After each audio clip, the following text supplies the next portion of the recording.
अस्सलाम वालेकुम भाई, क्या हाल है? अस्सलाम वालेकुम। वो क्या हाल है? ठीक हो? की गल बनी मोटरसाइकिल में? ओए होए होए, पंचर हो गई है।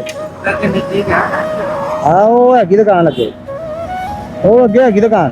ਤੁਸੀਂ ਪਿੱਛੇ ਬਵੋ, ਮੈਂ ਲੱਤ ਲਾ ਦਿੰਦਾ ਭਾਈ ਨੂੰ। ਸਟਾਰਟ ਹੁੰਦੀ ਆ, ਸਟਾਰਟ ਹੁੰਦੀ ਆ। ਚਲੋ ਤੁਸੀਂ ਉਹ ਅੱਗੇ ਦੁਕਾਨ ਆ, ਮੈਂ ਬਜ਼ੁਰਗਾਂ ਨੂੰ ਲੈ ਕੇ ਆਇਆ।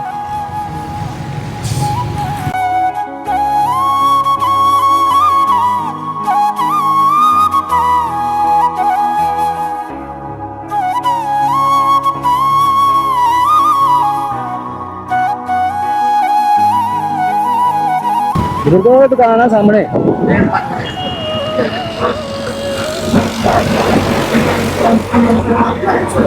ठीक है जी, अल्लाह के हवाले।